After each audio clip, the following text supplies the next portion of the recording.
Welcome to this webinar on how to get lasting relief from neuropathy without drugs or surgery. As I mentioned, I will be covering the multiple ways nerves get damaged, different ways to address neuropathy, how to rebuild the nerves, drugs that make neuropathy worse, and supplements that can help, and more. My name is Dr. Charles Arndt. I'm from Active Lifestyle Medical. I formed my practice over 30 years ago in Sterling, Virginia. I've always searched for better ways of getting patients well. And one of the things we do is help people handle peripheral neuropathy. I happen to be a chiropractor. The way I became a chiropractor is I had a head injury over 40 years ago that was misdiagnosed that led to a permanent loss of part of my vision. At that time, I went through a plethora of different medical tests, not giving any answers to why it happened. It was at this point I realized medicine didn't have all the answers, and all they wanted to do was put me on drugs the rest of my life. I was only 19 at the time. It was years later, after becoming a chiropractor and understanding the body, that I came to the conclusion that I was set up for this catastrophe by my bad diet and that I was chronically dehydrated. Over the years, I realized that our patients coming in and getting chiropractic care actually needed more than just chiropractic care.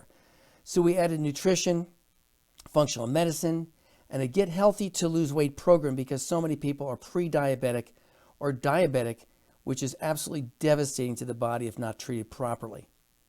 Now, through the years of doing chiropractic, my body was breaking down and I needed a way to get it back from all the overuse of adjusting thousands of patients. And it was then that I started researching regenerative medicine. And I decided to change to an integrated model of healthcare, adding medical practitioners. And during this transition, it led me to Neuropathy Solution. I now consider it a gold standard for neuropathy treatment. So my first question to you who are attending tonight, how many of you are experiencing the best health you've ever had? Okay, who's experiencing health issues that they want to learn how to resolve them? Well, that's what we're going to get into now.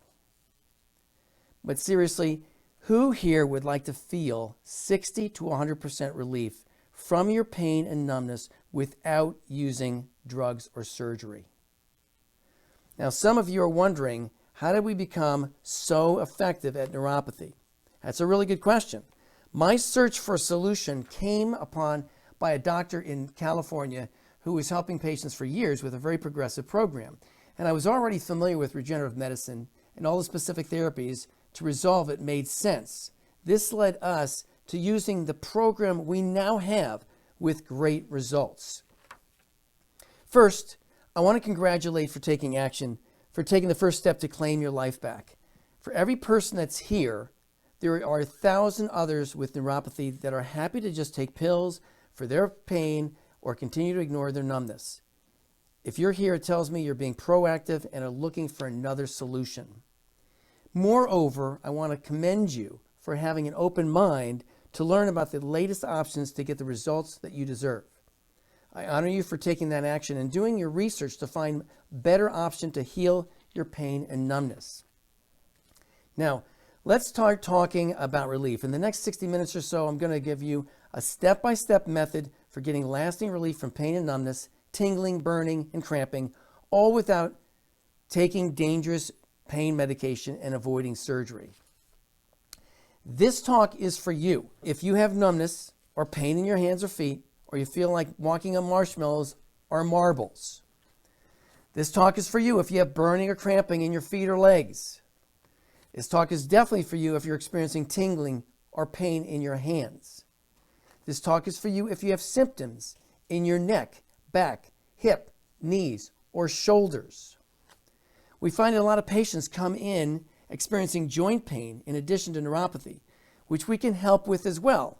If you hurt to the point where you can't do things that you used to do, like standing on your feet for too long, working in your yard, going dancing, or other, in other words, you just can't do, you're doing less and less and less.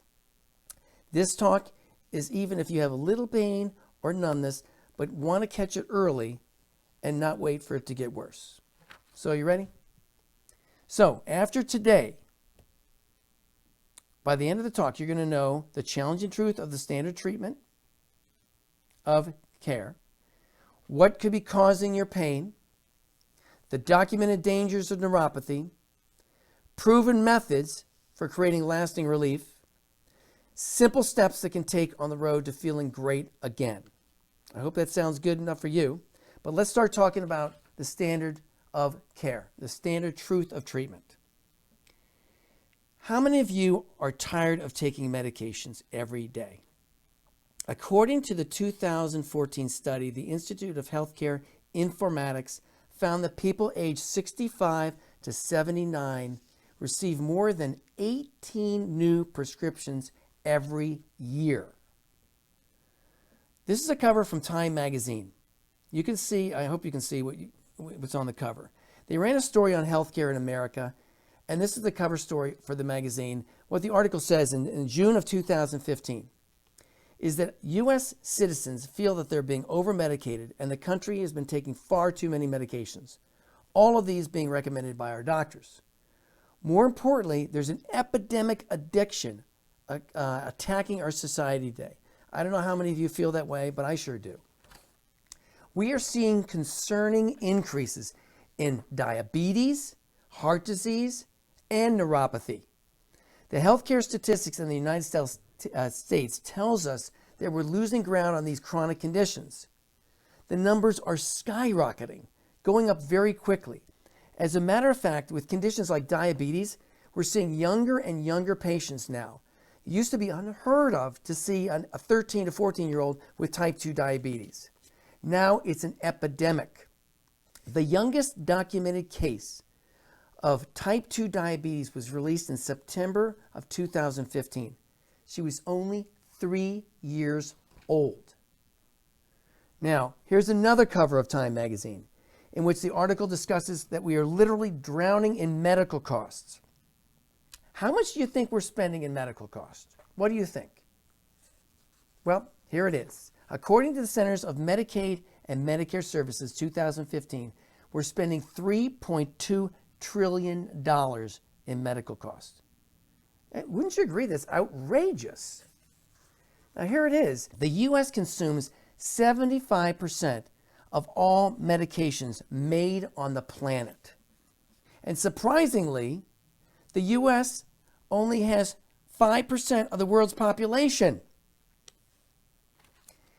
You would think because we have the most doctors per patient, the most hospitals per patient, and we spend the most money per patient, we would be the healthiest citizens on the planet, right?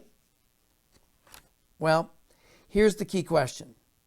Where do we rank in health compared to the rest of the countries in the world? Not even in the top 10. So, where are we exactly?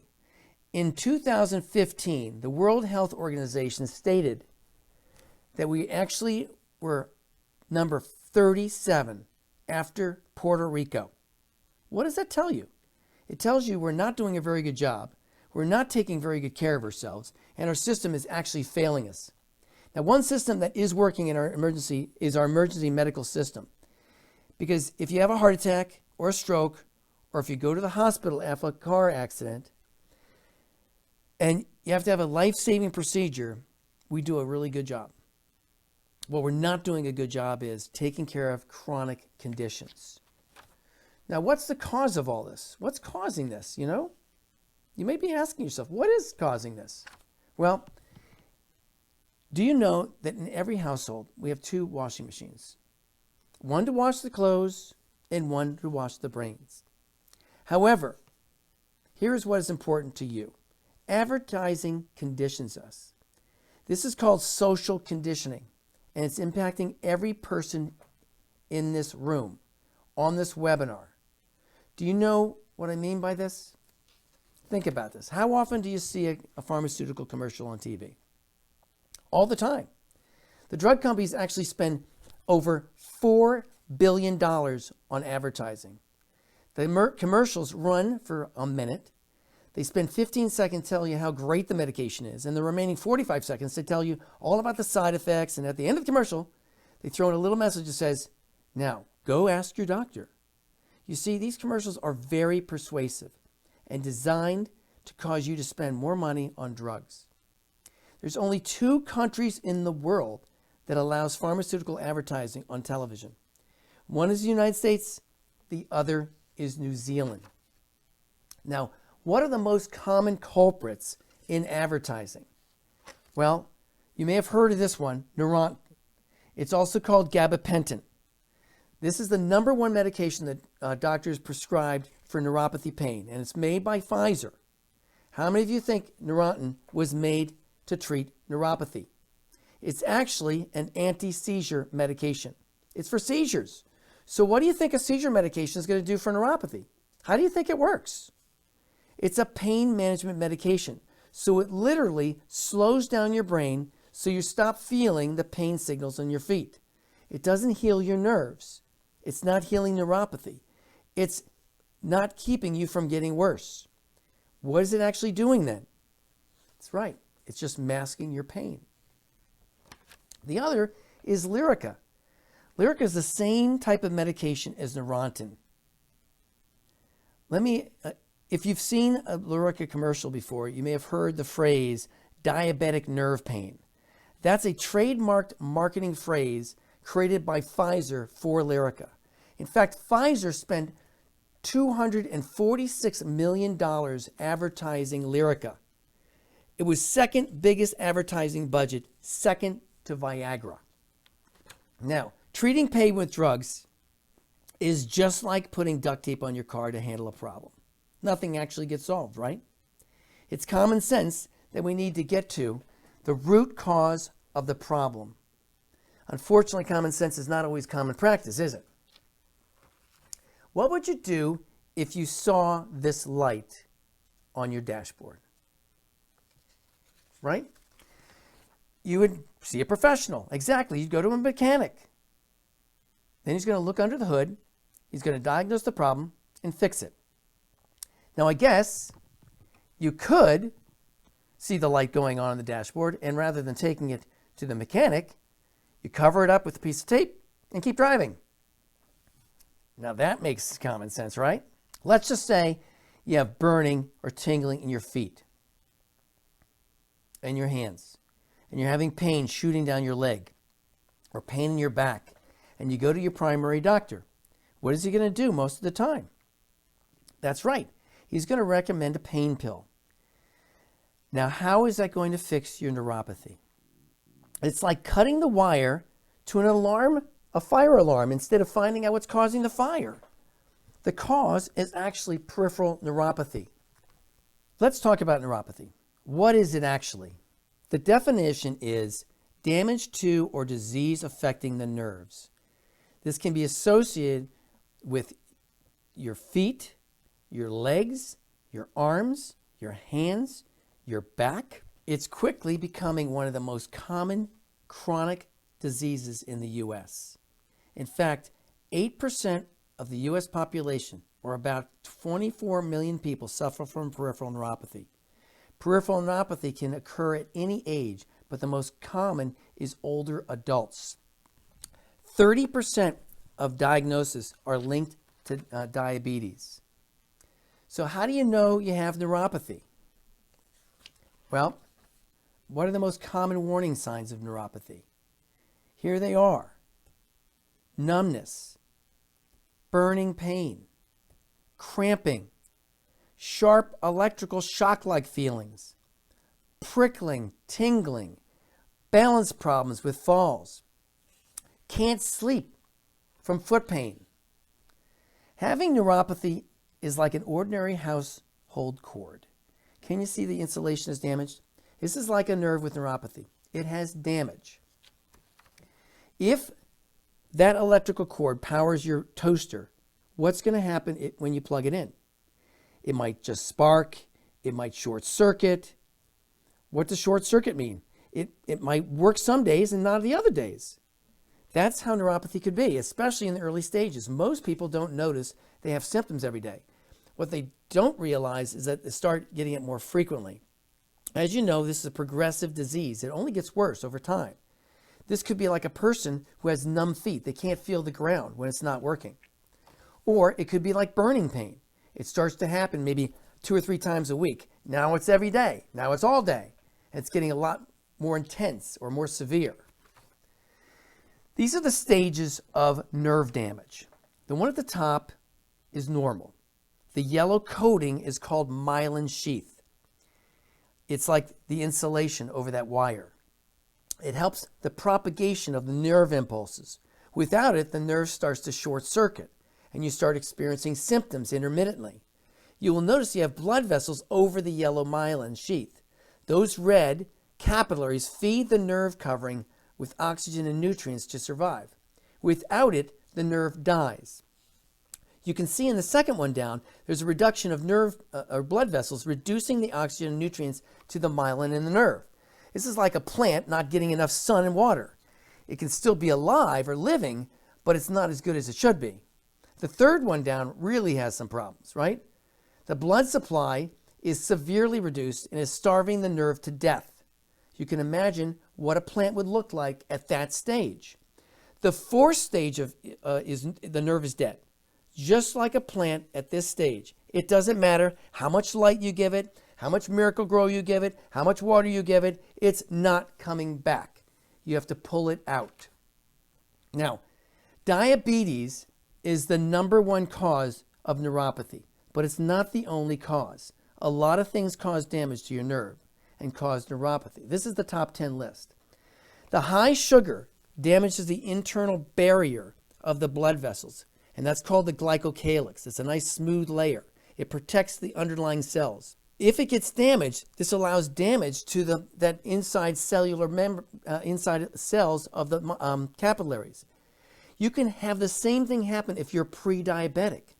You can still develop neuropathy because the high levels of insulin are very inflammatory and also damage that glycocalyx. It's been said that 75% of diabetics are undiagnosed primarily because it's based only on your A1C.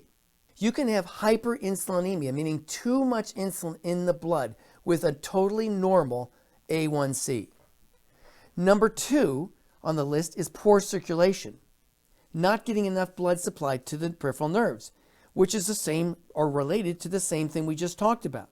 The #3 is chemotherapeutic drugs, or chemotherapy drugs, right? 40 to 50% of all chemotherapy patients end up with neuropathy because their medication has damaged their nerves, because it's overwhelming toxins to the tissues that can't be handled and damages those cells. Neck and back problems, okay, like spinal stenosis or disc problems, surgeries, hip replacements, knee replacements, back surgeries often cause neuropathy. Autoimmune diseases like lupus, infections like staph infections, alcohol, cigarette smoking damages nerves. But what's that last one? Do you see that? Does everybody look down there and see it? Several medications. There are a lot of medications on the market that actually cause damage to your nerves. Greater than 70 medications have been attributed to either causing or worsening peripheral neuropathy. Statin drugs, very common for high cholesterol, deplete CoQ10 in the cells, resulting in damaging of the mitochondria, which is a power producer of the cells. CoQ10 is an antioxidant. It's like the exhaust extinguisher inside the cell. As your mitochondria produce energy, it produces exhaust just like your car would. If the car was running inside of a garage, eventually everything living inside the garage would die. The cell actually requires antioxidants like CoQ10 that are produced by your body to extinguish that exhaust so it doesn't damage the cell. Statin drugs deplete your CoQ10 and ability to prevent damage to the cell. Metformin is another drug that contributes to neuropathy. Isn't it funny that a common drug that is used for diabetes can contribute to neuropathy? It does this by depleting B12, which is a vital nutrient for cell function. Now, this is a nerve chart. Nerves are called axons. They look like the picture of the wire that we saw. There are actually 7 different categories of nerves in our peripheral nervous system. They have different functions. This left side, these are the biggest nerves. Those are the ones that control your muscles, your balance, and your coordination. The type of symptoms you get when you have large fiber neuropathy would be muscle cramping, heaviness, tiredness of the legs, losing balance. You won't feel steady on your feet. The leading cause of injury death over the age of 65 is taking a fall. In fact, 1 out of 3 adults over the age of 65 fall each year. 20 to 30% suffer moderate to severe injuries. 10% of falls are fatal. And when you were 30, you didn't have to look at the steps when you walked down them. Why is that? There are nerves that tell your brain where your foot is, so you don't have to look at where you're walking, right? So when your nerve isn't functioning, how do you think you walk, right? You have to look at your feet. You start shuffling your feet. You have to look for places to grab onto the wall or railings, all right? You didn't have to do that when you were younger. Now, the nerves on the right side are the small nerve fibers. They give you your sensations, what you're feeling, sharp pain, hot and cold. What are the symptoms you think you'd get if those nerves were damaged? Well, there'd be things like numbness, tingling, shooting pains, hot sensation like people were burning sensations in their hands or feet, or extremities feel like they're cold or ice cold. Now, if this nerve is damaged and you have numb feet, what would happen if you stepped on a teeny piece of glass? Yeah, it could get infected. It could lead to amputation. The other major complication of neuropathy is the risk of amputation. 86,000 diabetics every year lose an extremity. But it's not just diabetics who have this problem. Anyone with neuropathy runs that risk. So I'll tell you a story about a man that came in our office. Before he started treatment with us, his feet were so numb that he couldn't feel any pain in his feet. He got up one night in the middle of the night to go to the bathroom, right? And on the way back, he kicked the leg of his bed very hard, and he didn't feel it. Didn't think much of it, got into bed. Next morning, he woke up. Sheets were covered in blood. He got an infection, and 2 weeks later, they amputated his foot. So he was seeking treatment for the remaining foot.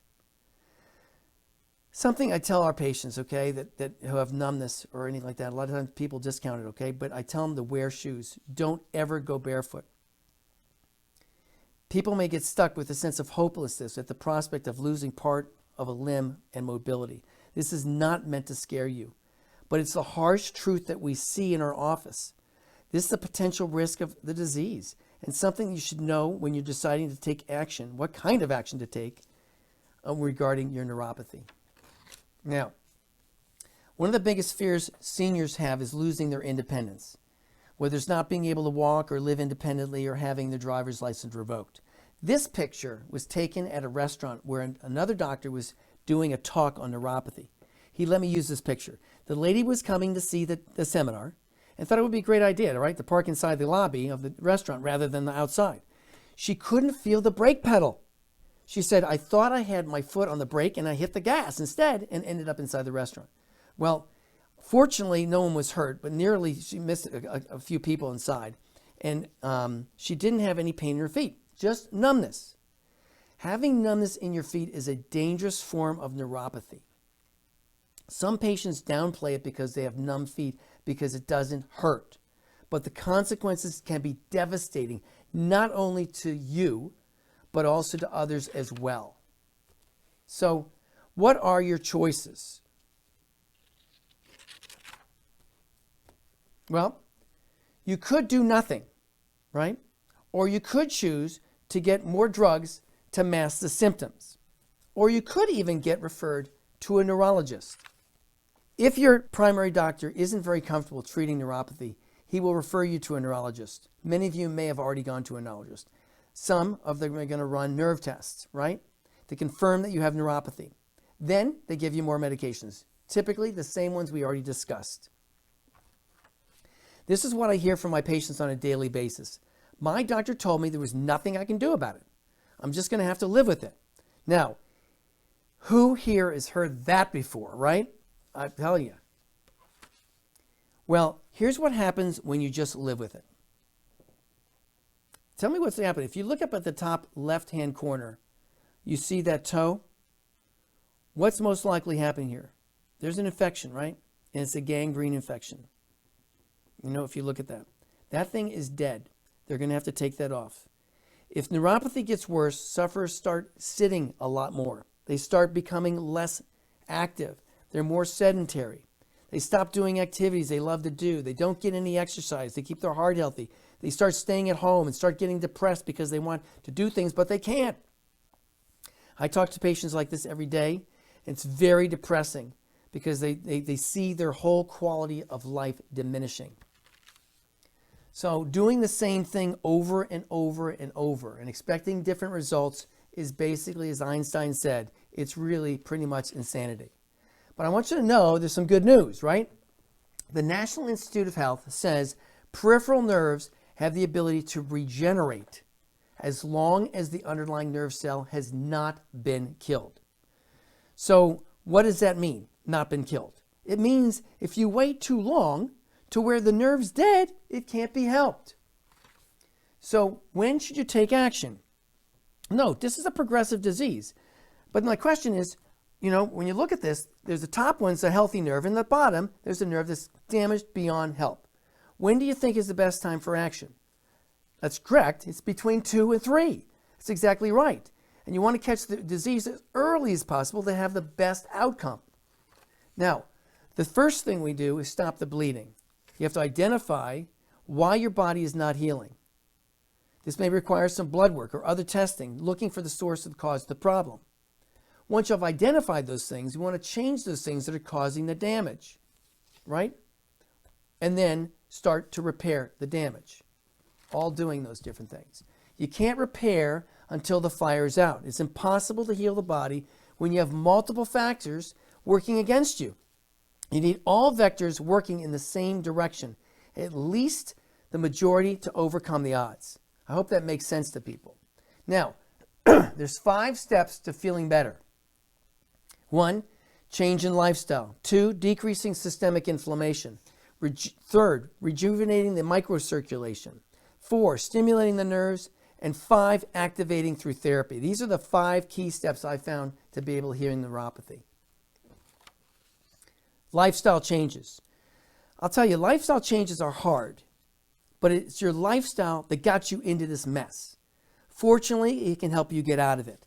Only 8% of chronic health conditions are attributed to genetics.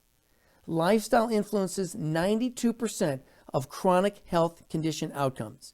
It's no different in neuropathy. Neuropathy is very progressive, and if it's happening to your nerves, it's happening elsewhere in your body as well. You just feel it in your nerves first. So, a change in diet that reduces sugar and grains may be part of a program. Possibly eliminating dairy and eggs as well, depending on the condition. Food sensitivities can influence certain conditions, but it has to be determined. Exercise is important as it increases blood flow. It increases insulin sensitivity. It can reduce inflammation if not overdone. Best type of exercise is high-intensity interval training done to the individual's level of conditioning. Reduction of stress is as important as sleep, so those things need to be addressed individually. Alcohol has to be processed by the liver and uses many resources that are required for healing of the cells. So any program that expects fast results you'd expect to have a reduction in this. I had a patient with severe neuropathy who came into me, had difficult walking in the office without stumbling. He loved to dance. He's telling me how much he loved dancing. He was concerned that he wouldn't be able to, which is definitely true. But when it came to my acceptance process, he was unwilling to stop the six-pack of beer every night. He said it helped him. So obviously I didn't accept him into the program. Smoking is also a toxin. It's like alcohol. It requires the body to use resources that would be better utilized to heal the body. So best case scenario would be the elimination or significant reduction to help important for recovery.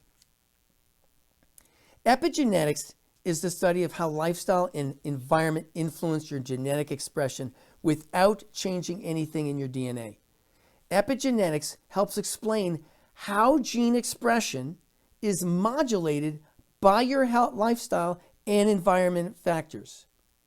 This is why lifestyle has such an influence on chronic health outcomes. Now, The next is addressing systemic inflammation. Triggers are the environment and lifestyle.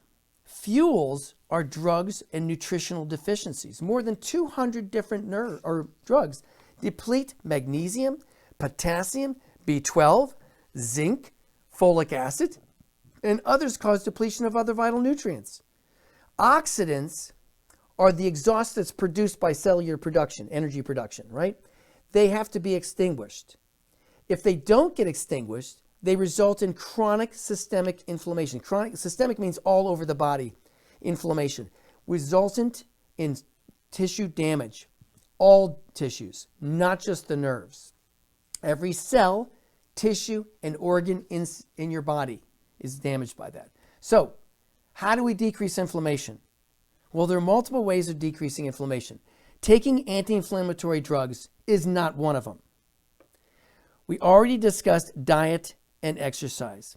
Some cases are so inflamed we have to do a metabolic detox, which focuses on rapid decrease in inflammation, and then move to specific supplementation for those factors that are found with testing of the person. What supplements can help neuropathy? Alpha-lipoic acid is one of them. It has several double-blind studies that have shown ease in numbness, burning, pain associated with neuropathy. It's a powerful antioxidant, improves blood flow and glutathione levels.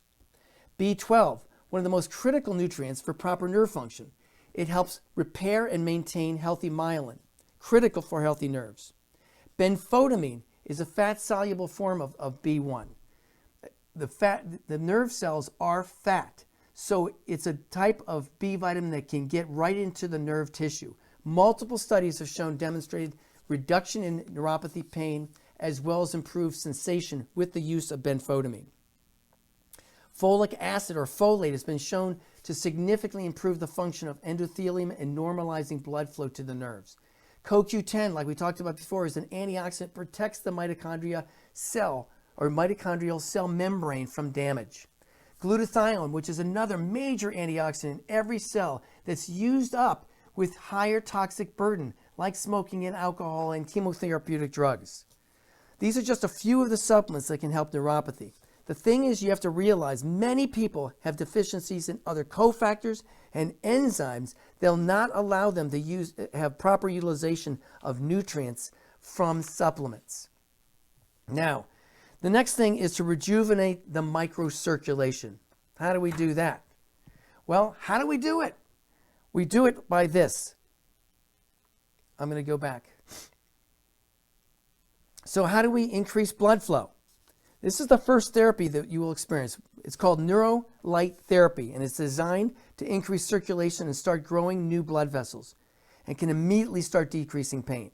It has a specific wavelength of 680 nanometers, which stimulates angiogenesis, which means creation of new blood vessels, and stimulating your own stem cells to repair the tissues. And another wavelength of 880 nanometers, which is in the infrared range of light that stimulates deep cellular healing. With the program, we do this in our office to provide you with a set that has the exact same microchips that our $25,000 laser has in our office. Now, can it really help? Well, if you look at this, light therapy was introduced by NASA, all right, who are looking for a type of therapy for their astronauts. They found that the light increases blood flow, helps speed up cellular regeneration, and this is what they said. Treatment with red lights reduced pain and sped up healing in humans. Cell regeneration was faster, showed increased blood flow, promoted new blood vessel growth, okay, and also decreased healing time. Over 3,000 studies have been done with light therapy and its benefit, stimulating new blood vessel growth, stimulating cells to aid in healing, stimulate growth in nerve segments, improving peripheral nerve regeneration, increased arteriolar blood flow, which is the smaller arteries. Studies have shown decreases in pain by 67%, improvement in function and dramatically increasing foot sensation by 66%, shown to reduce falls by 78%, and 79% in balance-related fear of falling. There are two key mechanisms of near-infrared and red light therapy. They both work with the mitochondria in the cell interacting with a specific process in the actual cellular production of energy. It also creates a temporary low-dose metabolic stress that ultimately builds up anti-inflammatory and antioxidant and cell defenses of the cell. All right. And we also have to stimulate the nerves. So how do we do that? Remember the household cord? Can you see that insulation is damaged? This is like a nerve with neuropathy. It has damaged. Nerves are electrical. When they are damaged and degenerated, they're not conducting proper nerve signals anymore. That's what's causing your symptoms, right? Your nerves need to be stimulated. We stimulate by shock waves. This is low-intensity extracorporeal shock wave therapy machine. It is a special machine called the D-Activator 50. It's made in Germany by Storks Medical. You may be wondering what this machine does that's different. This type of machine was initially used to break up kidney stones. They found that low-intensity shockwave therapy with specialized pressure waves trigger neuronal regeneration that is non-invasive and drug-free. It's been shown to increase the number of neurons, which is called neurogenesis, regenerates existing nerves, and increases the thickness of the myelin sheath, along with neovascularization, which means new blood vessel growth, and angiogenesis, which is creating new blood vessels. It also causes a localized immune response to increase your own stem cells to aggregate to the area to help it heal. Multiple studies have shown it effective because it promotes nerve regeneration, increasing the thickness of the myelin sheath. Extracorporeal shockwave therapy induces improved rate of axonal regeneration. Other studies have shown activation of Schwann cells. Schwann cells are the cells that create myelin sheath that help facilitate regeneration. And we also have to activate through therapy. We have to activate these nerves and the body.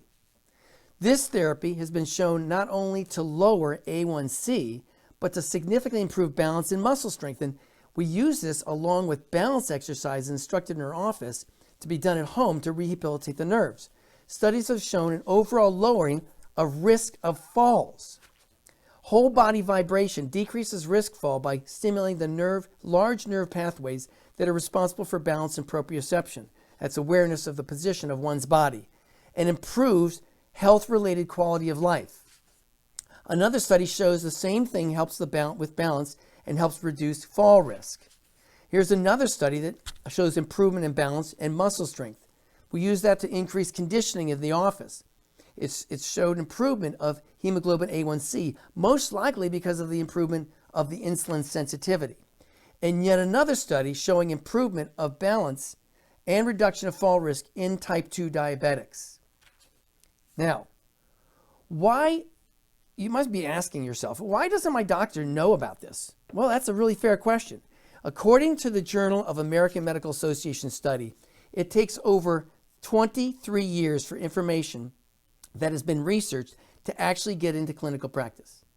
Let's remember, medical doctors are primarily trained to treat symptoms, and they typically do this with medication. You've probably experienced this. I know I have. The key to get the right help is from a highly focused professional who deals with these issues on a daily basis. I hope that makes sense to everyone. Now, just imagine for a moment if you could sleep through the night peacefully,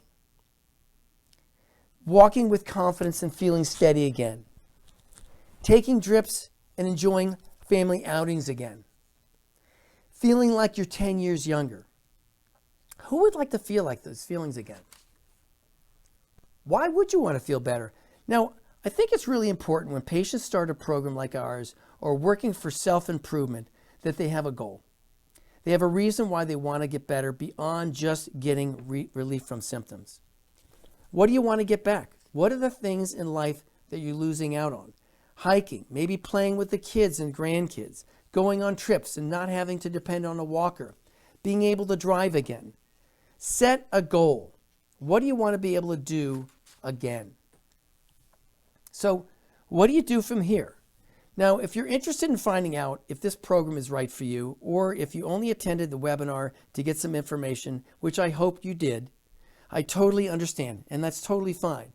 But if you came to this webinar to find answers, if this is something that could change your life, maybe it's just the simple things you'd like to have back, like no pain, being able to walk without falling, playing golf again, sleep through the night. If you're interested in finding out, can I get my life back? Then I'm going to tell you what's involved in coming in to see if you're a candidate for our program. First of all, who should come see us? If you have one of these 7 symptoms, like numbness, or burning pain, or cramping, sharp electrical shock-like feelings, prickling, tingling, balance problems, having unsteadiness of the feet or walking, can't sleep without foot pain. In addition, they may feel like you're walking on clouds or feeling like you're walking on marshmallows, so your feet just don't feel really tight, or they may feel like they have socks bunched under the toes all the time, and you're not even wearing socks. If you have any of those things, okay, which a lot of my patients experience, that's what we're looking at. So, if you're interested in finding out if you're a candidate, you have to understand we're going to have to check you out. You would expect that, I'm sure. Okay, so we're going to check you out to find out if this is going to be a benefit. I don't like to lose, and you don't like to lose either. So if we don't think we can help you, we're going to tell you. So this is a chance to come in and find out if we think we can help. We do a very thorough neuropathic assessment. It's a 16-point neurological evaluation. Most of our patients tell us it's the most thorough evaluation they've ever had. Our consultation process is 2-visit process in most cases. The reason is the first visit is about gathering all the information that we need and performing a detailed exam. Then we have you come back and go through it, what we found, and discuss if we can help you or not. If we can, we go through a recommended treatment plan.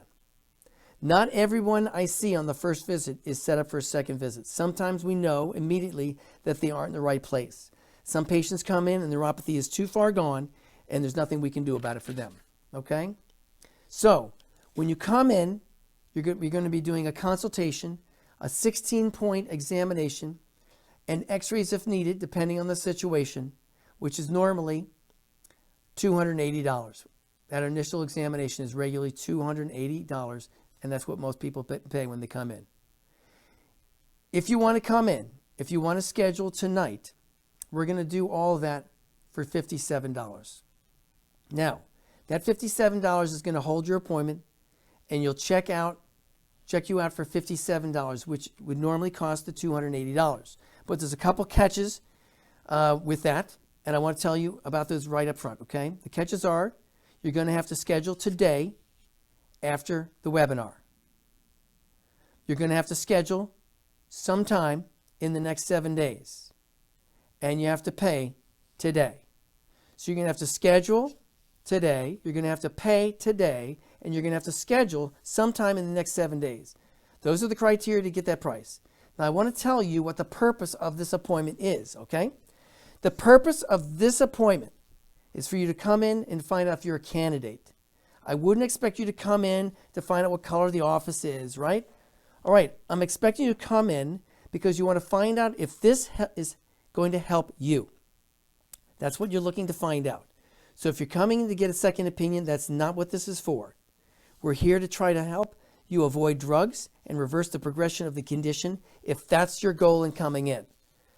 Do not schedule if you feel obligated in any way. Please, it's totally fine. I'd rather you not come in if you're not committed to getting better. But please also understand it's not a curiosity visit. It's not a time to come in and say, hey, I'm really curious whether this is right for me. This was a curiosity webinar. I hope it answered all your questions and your curiosity so that when you come in, you can be all focused on if you're a candidate or not and get started. So that's the purpose of your visit. I hope that makes sense to everyone. The last thing I'd like to say is neuropathy is a very progressive condition, which means it gets worse over time. So when patients come and see me and they tell me, I only have a little numbness in my toes right now, and I don't have to worry about it, I'll say to them, it's the perfect time to get started taking care of it. You don't want to wait until you can't walk and you have massive pain. The right time to take care of it is at the early stages. The wrong time is to take care of it when it's really starting to have problems. So I hope you will take advantage of this. I hope you had a good time in this webinar. I hope to see you soon in my office. Thank you so much for attending.